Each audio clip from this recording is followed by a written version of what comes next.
Good morning, and welcome to Adoption, Journey to Motherhood on TogiNet Radio. My second guest today is adoptee and author Aurette Bowes.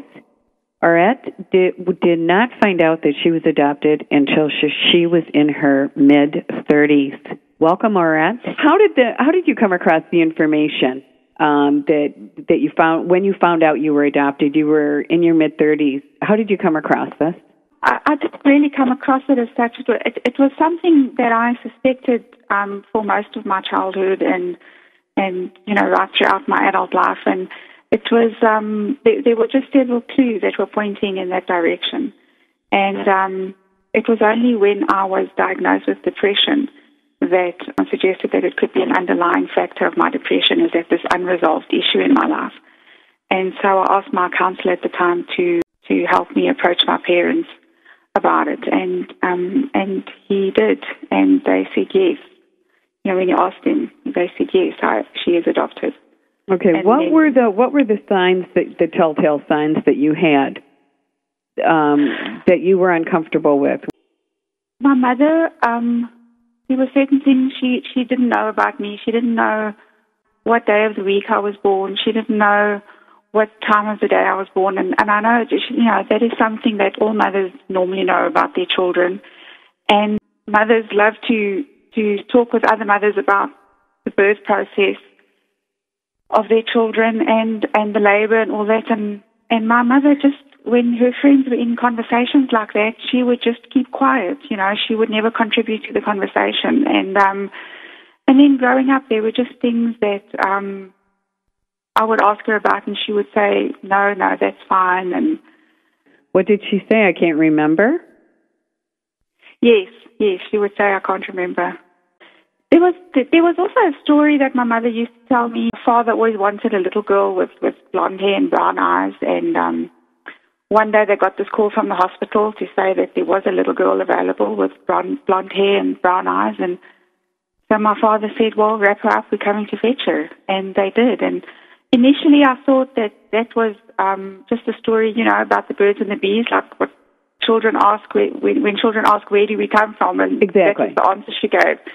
But as I grew older, I came to think, this seems to be closer to the truth than what I realized. And I never really asked her about it because I was too afraid of what the answer would be. So I tried to bury it.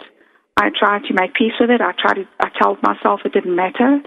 It didn't matter who my biological parents were. What mattered was that my parents loved me and they had raised me, and that made them my parents. And I try to put it aside. But if you don't deal with issues, then they come back to haunt you at some stage. Yeah, it's like the big elephant in the room. It has to be dealt with. Yes. This must have been such a tremendous impact for you to find out that everything you believed to be true no longer was. Talk about the range of emotions that you went through when you found out. I thought, first of all, I've suspected this my whole life, so if it's true, it's not going to have that big an impact on my life. But I was totally wrong. When it was confirmed, it was as if I was suddenly in a vacuum. Everything that as you said, that I believed to be true about my family, people who I believe were my family, and biologically related to me, was suddenly not related to me at all. I remember thinking the only two people in the world who are related to me are my children, but everything else before that is a total blank. And I didn't know where I belonged, and I didn't know who I was, and it was as if I'd lost my entire identity, and I didn't think it would have that big an impact on me. But it did, and I suddenly realized that now that I want to find out who I am. I want to find out whose daughter I am, because if I'm not my parents' daughter, I have to be someone's daughter. And it just suddenly became so important to me to find out who my biological parents were. Did you find out? Yes, I did. I want to go back to your adoptive parents when the counselor had them broach the subject. What was their reaction? I mean, did they weep? Were they regretful? Were they fearful? How did they explain this? My mother said she didn't hesitate at all. She didn't try to talk around it. She immediately answered yes, and she said it was as if she had been waiting for the question all the time. But you have to understand that in the time that I was adopted, secrecy was not discouraged. Right. I was in a closed adoption. It was done secretly to, as they believed then, protect the interests of the child. Well, I understand that. And yeah, so and my parents were also very fearful that someone would come and take me away from them. You know, the social worker that who dealt with my case said it wasn't uncommon for adoptive parents to throw away adoption papers, which my parents did because I looked and I couldn't find any.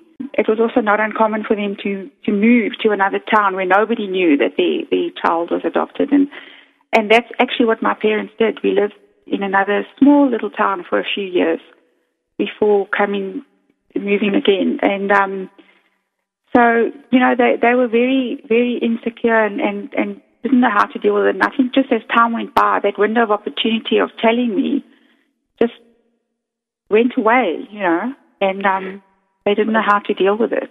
Do you talk openly about this with your birth or your adoptive mother? And in hindsight, do they see now that it was an error in judgment? Yes, my mother said to me, if she had known that I was growing up with this doubt and suspicion in my mind all the time, she would have definitely have told me. We don't talk about it as openly as I would like. She's from that generation where you don't talk about things like that. But she respects my way of dealing with it. She respects my need to talk to others, and I respect her need not to talk about it. And it's fine. We've made peace with it. There's no animosity between us. I was very angry at one stage, but I've dealt with that, and there's no animosity or bitterness or resentment or anything between us now. Are your adoptive parents still both living? Yes, they are. And what about your birth parents? What was that like to contact them? Did you meet both of them? No, I only met my birth mother. In those days, it wasn't law in our country for the birth mother to name the birth father on the child certificate. Okay. Birth certificate. So she didn't name him. So, you know, I haven't been able to legally search for him. And I've just, I haven't searched for him at all. Do you talk to your birth mother on a regular basis? Do you see her on a regular basis?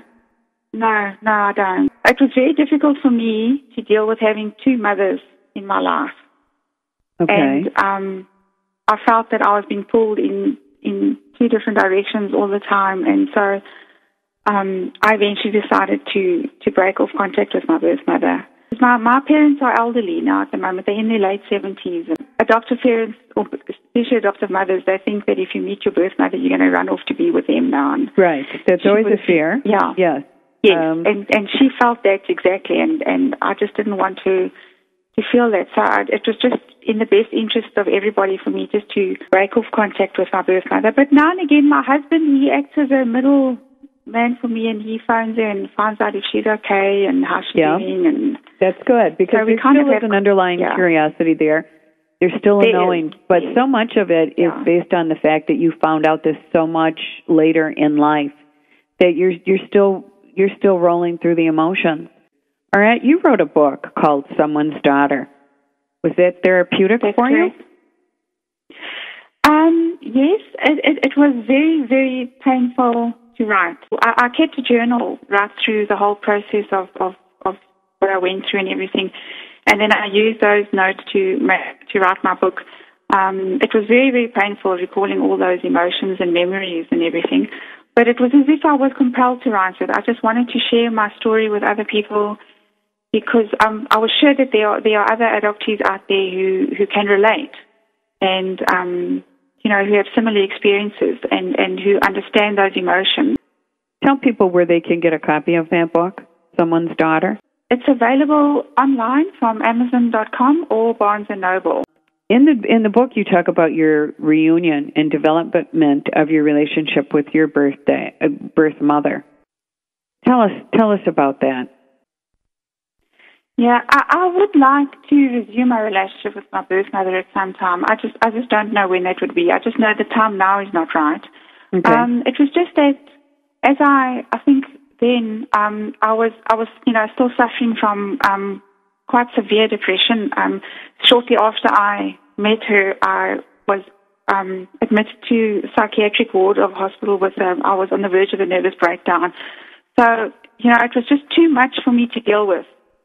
And then also the problem was my mother. And I just felt her needs were more important than my birth mother's. And I largely suspended the relationship for the sake of my mother because she was more important to me, to be perfectly honest. Right. And, okay. And I didn't want to damage any relationship with my mother for the sake of someone who had given birth to me, but who was actually a total stranger. And then I eventually just decided, no, I can't continue. It was just emotionally, it was just too much for me to deal with. How long ago did you find out? Sorry? How long ago did you find out that you were adopted? It was almost 10 years ago. Your story is testimony to all adoptive parents that a child needs to know about adoption right from the get. And that's, I'm sure that's how the world is now in totality, but like you said years ago, it was shh, let's keep this a secret. Yeah. And the intentions were good. They wanted to protect the child from, the scandal and the stigma of illegitimacy, which in those days was a huge thing to deal with. So you can understand where they were coming from. I mean, it was only in the 80s that the birth records in South Africa were unsealed, where they realized that the secrecy doesn't work. It's doing the child more harm than good, and all those involved. And so, but the thing is, the damage has been done, and to undo that damage is almost, it's virtually impossible. Especially, I think, as far as the adoptive parents are concerned. Yeah, because they had no counseling, they had no one to talk to, they had no one to explain to them, how to deal with infertility. Nothing. There was no emotional assistance given to them in those days.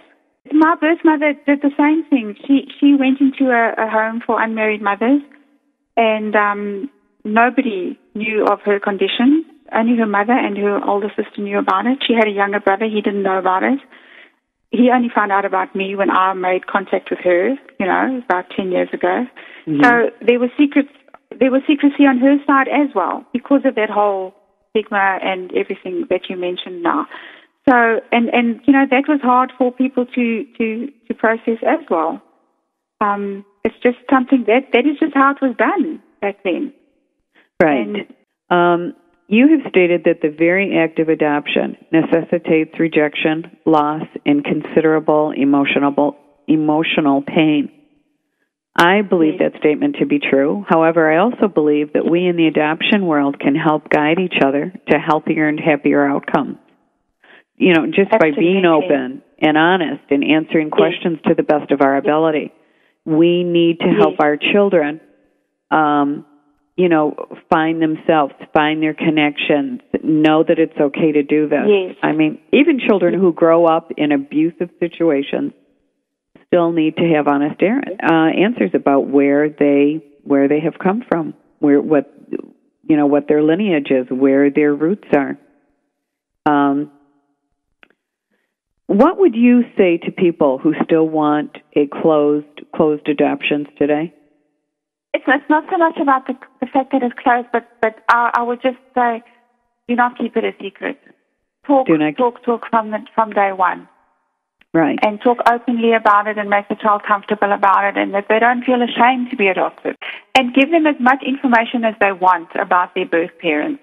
They have a right to know, and I believe they should know. Yes, and it does not take anything away from the adoptive parents who are their parents. Never. No. Never though. Yeah. All right, you've been a lovely guest. Thank you so much. Please look for Aurette's book, Someone's Daughter, on Amazon or on Barnes & Noble and Border bookstores. Until next week. Thank you so much for having me. Thank you, Aurette.